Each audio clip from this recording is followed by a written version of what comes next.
Hi, God. We don't talk very often, but I'm really worried about my friend. He's the finest man I've ever known, God. But I don't think he knows that right now. It wasn't his fault, but I know it's weighing heavy on him. Could you speak to his spirit tonight and comfort him? Send him someone. Someone, Father. Someone who can get him back on the right path. He's the best friend I ever had. I just wish I knew where he was.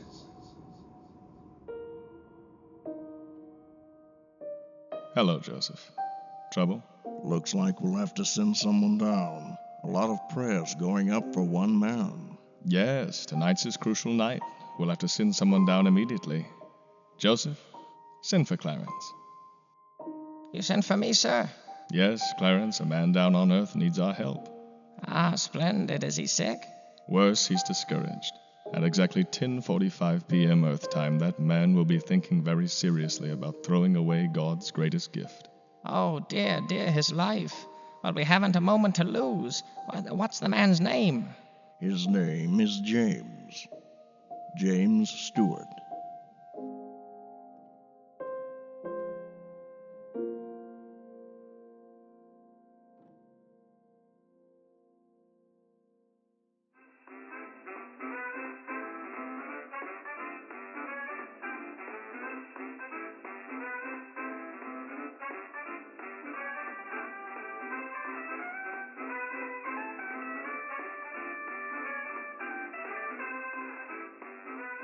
Oh boy, James, now you went and done it.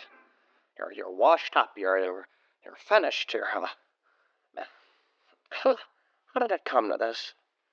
One day you're a silly little sickly kid running around the streets of PA, Indiana, and the very next day you're holding on to these babies right here. One of these, yeah. Just think what the old mates would say about you now. They'd probably call you an old snob, then they'd throw you out of the state. Well, maybe I can start by throwing you out of this office. You know, Frank, I don't hear so well out of this here. Why don't you say that for me again? Answer me this. How come I put you in my pictures? I make you a star, and then you go and win this for Cougars. No, you can't blame that on me. No. I act about as good as a duck can sing, and as far as appearance, well, Fonda always said I had a face that's fit for radio.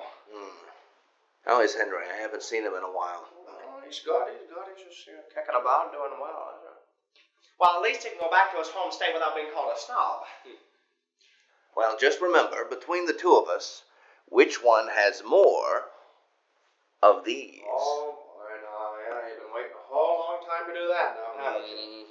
Well, here you go. Why don't you have them all? You make yourself a little colony there, a little group, as a world's most valuable nudist colony, if you will. No, getting a picture made on time and under budget, that has to be enough for me.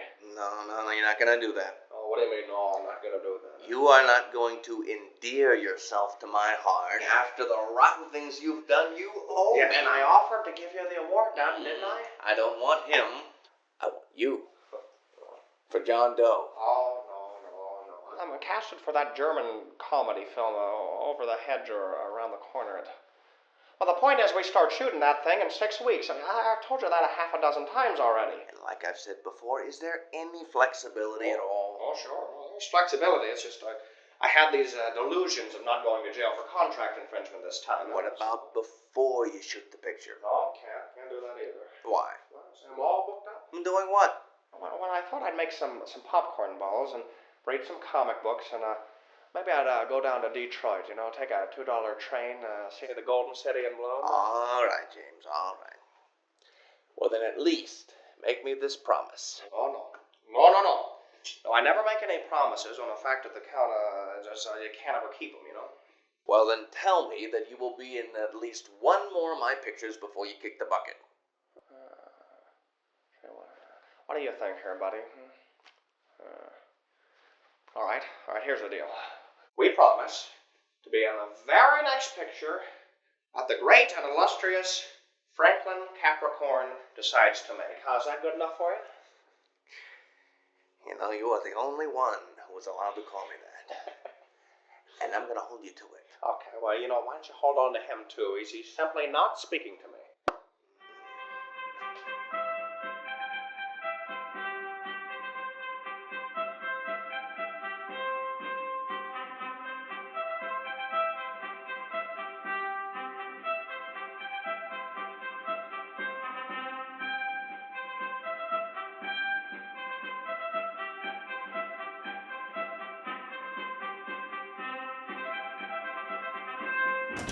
There he is! There's the greatest director and the greatest friend and the greatest man a person could ever know. Frank, I could kiss you right now. I will forgo that pleasure, but you could tell me what made you so happy. What made me so happy? Here, you read that. You want to see what made me so happy now?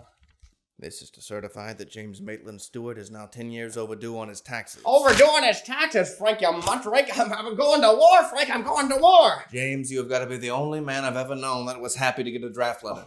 No, happy, that's not the word. No. Elated, that's the word. Can you think of it? 5 years of flying all over this country, and it's finally paying off, and it's paying off in the United States Air Force. Don't get so excited. They turned you down once before. Sure, but that was before now. Mm-hmm, before what? Well, before it really isn't that important now, is it? I say it is important. Before what? Well, before I ate spaghetti twice a day and drank chocolate milkshakes, if you must know. Delicious. I still don't see how that's getting you into the service. Yeah, well, it better get me in the service. I mean, I've been sick as a dog for the last 2 months about it. No. There's something more than that. You've been seeing Don Loomis again. Yeah, and what's wrong with that? Don is a perfectly well-respected... Which doctor? No, trainer. Which trainer? That's the word right there. And well, he helped me gain 5 pounds, didn't he? Yeah, really. Well, according to this, yeah, not enough. Yeah, it's not enough, but with $200, Doc George says that he can make it to where it is enough. You're serious? But Frank, my grandfather... No, scratch that. Both my grandfathers and a distant cousin of mine, they sailed the ocean blue in 1490. No, they fought in the Civil War, and then my father, after that, he fought in the Spanish-American War, and then he turned around and he fought in the Great War. I fought in the war. Oh, don't you miss it? That you have the glory, the honor, the bombs bursting in air? No, I contracted influenza and I was discharged in 5 months. Your Honor, I'd like to strike the juror on the grounds that he's clearly biased. This is really that important to you, isn't it? It means more to me than anything, Frank, and in fact, I'm on my way there right now, if you want the honest truth. I know that means we have to delay that promise I made you, but, well, I'll give you the very next picture I do when I get back. James, I wish you all the luck in the world. Really do. And Hollywood will be waiting for you when you get back. All right then, Frank. All right. Oh, they are men with a dream on America's team. They're a rugged and ready crew. And you can bet your boots the world looks up to U.S. Air Force Blue. The U.S. Air Force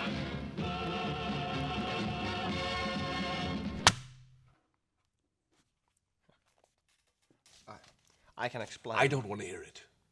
I'm sure you're coming up with some very creative excuses, but at the moment, James, I am not in the mood. Yes, Walt, but if you listen It is Colonel, and you will address me as such. All right, I was wrong.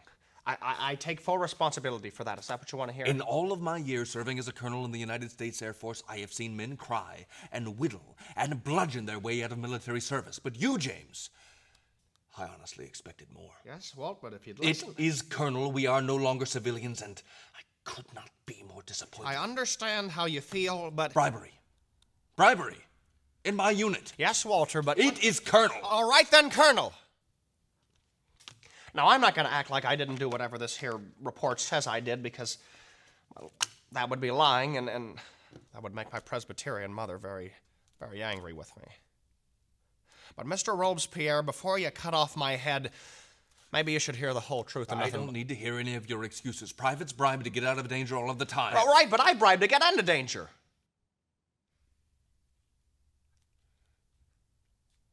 Explain yourself. Well, it don't take a genius to see that... Well, I'm being kept under a stained glass window here. And I merely don't think I should afford any kind of special privileges because I've got my footprints in some silly Chinese theater. So sure, maybe I signed some autographs and told a few officers that I could put in a good word for them at MGM. But the only reason I did that is because I belong in the same kind of danger that those boys out there are in. And I shouldn't have to be kept under a... Just so I have all this completely straight, you used your name and popularity to get placed into more difficult situations. Well, Colonel, it just seems to me that there are good men, and they're fighting, and they're dying, and they're giving their all, and... Well, just go ahead and throw me out. I'm sorry, James. I truly am. But that seems an inappropriate thing to do with my new captain. New captain? Why, you mean that? Thank you, Mr. Colonel. Colonel, thank... Why don't you just call me Walter? Thank you, Walter. James led his new division, the 24B 24H Liberators, to England. He would go on to lead bombings of German U-boats and strikes against fortresses and armories with the crew. But when he was called to lead a mission over Mannheim, James would soon see how destructive war could really be. James lost 20 men when 2 planes collided in air, and although he would never admit it, losing the men who depended on him would be something he never truly would recover from. Oh dear. However, for James, this was just the beginning. He'd lose countless more under his watch, and every soldier that died would add another weight to the haunting chain he wore around his neck.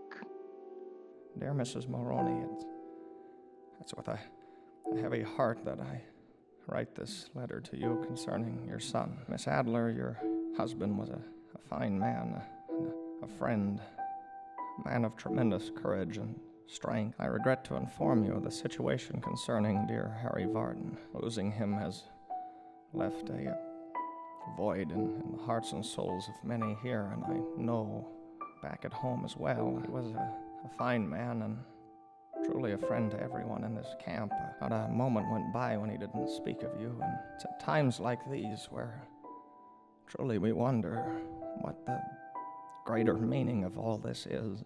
I am desperately sure that we're here doing what is right.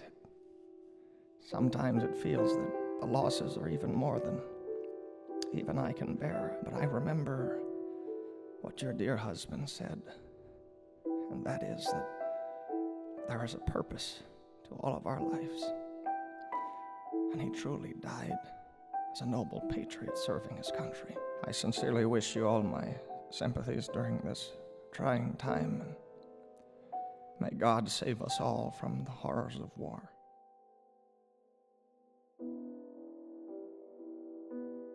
For James, it was all too personal, and war refused to end before every last bit of youthful innocence had been stolen away from him. Oh, I don't think I want to hear any more. But the day James was ordered to bomb a V-1 rocket facility just outside a town in France would be the worst memory he'd carry with him. Don't tell me they were shot down. No, but the instruments in James's cockpit malfunctioned that day. 12 bombers deployed their payloads on an innocent village. James was heartbroken as 3 tons of high-grade explosives rained down on a helpless city. The civilian casualties were uncountable, but men, women, and children were all found among the rubble. Even though it wasn't James's fault, he still took responsibility for the tragedy. He would return to the United States a different man, and yet some things were ever the same. I tell you, Jimmy, this is the best thing that could have happened to us. The best thing. Every studio out there is looking to make a war picture right now, but you, our leading man, you've got the best story out of all of them. It practically writes itself. We'll start with you as a young man in Pennsylvania. Then we'll move on to you wanting to join the military and the dedication and the patriotism and all the things the public loves. I have a man right now who's got more war stock footage than even the U.S. government. He's got the planes crashing and the bombs going off, the explosions and the guns, and this is going to be the most dramatic thing ever put on the silver screen. Do you understand me, Jimmy? We'll have so much money, we won't be able to see out of this office. What do you say? Oh, you're worried about the contract. Don't worry. We will have another contract written up. We'll fly over some of the best things from the last contract, but you'll be taken care of. There'll be a kickback for you. Don't worry about it. What do you say, Jimmy? No. Excuse me. No. No. No. What do you mean, no? You don't get to say no to this. No. The answer's no. It's no. You hear me? You people, you're all the same, huh? You think you can market anything to anybody, huh? You just slap a label on it and collect your money hand over fist. Well, what happens to the people you're making money off of, huh? What happens to them? What are you going on about? You're always paid well here. Paid? I don't want to be paid. I want to be whole again. I want the screaming to stop. I want the burning to stop. I want to stop hearing bang, bang, bang, bang. Hey, not for a bang for you. You pop off like that again, you get worse. Look at me, you little weasel. Who do you think you're talking to? Whose office do you think this is? I built you. I own you. You may run off and join Uncle Sam, and I had no say in that matter, because I would have been a lawsuit on my hands. But you're back now. But you're barely back. I can't get a director to work with you without paying him double. I can't get a co-star to act with you because they're afraid you're gonna clock him one. You're poison. You're crazy, Stewart. You're absolutely crazy. I wish you would have took a bullet to the face, because then I could have made money back off of sympathy cards and merchandise. Because at this point, you're worth more to me dead than alive. But I'm gonna work with you. I'm gonna build you back to the man you were. You're gonna be Hollywood's golden boy again. You're gonna be Jimmy Stewart, the Jimmy Stewart. You'll walk out the door and smile, and people will scream your name. You're gonna love it. I said you will love it, and they'll love you. Get back here. If you walk out that door right now, I'll make it to where another studio wouldn't spit on you if you're on fire. Get back here, you drunken fool.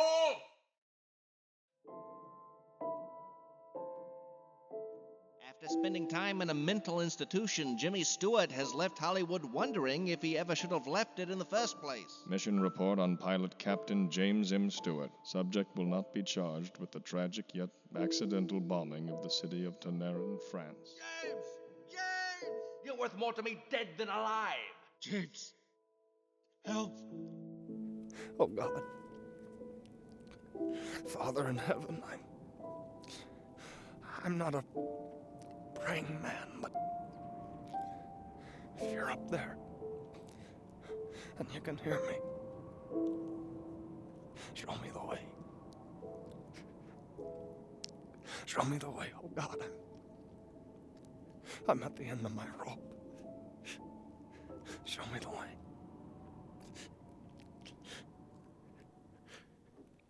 James, you okay? Oh, God, no, please, not today. Hey, I could be your guardian angel. Yeah, well, you look like the kind of angel I'd get. Well, coming from you, I will take that as a compliment, my friend. Frank, aren't there some war movies you could go work on? It's not like Hollywood's not bursting at the seams with them these days. Between the two of us, I've kind of had my fill with war. I told Mayor that, and he said he'd had his fill of me. So it looks like the two of us have been blacklisted on the same day. Well, you know what that means? It means we're both worth more dead than alive. You know, it does stop. The screaming. Or at least it gets a little quieter. It takes time, but you can't go through every day punishing yourself that you didn't die and so many other people did. After a while, you just gotta find a way to live again. Frank, what are you doing out here? Well, a few years ago, You made a promise to me. No. Yeah, No, and I no, intend no, to hold you to it. No, Yeah, look, okay, we're gonna be blacklisted. Let's say we be blacklisted together. Frank, I have no... All right, what's the film called? She doesn't have a title yet. We wrote her, and we wrote her again, and this time we're on try number 3. You could say she's been blacklisted right along with us. But we were thinking of calling her It's a Wonderful Life. That's good, Frank.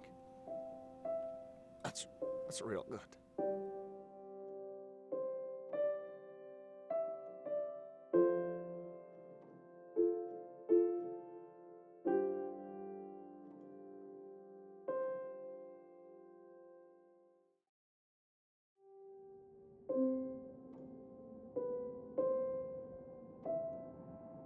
Clarence!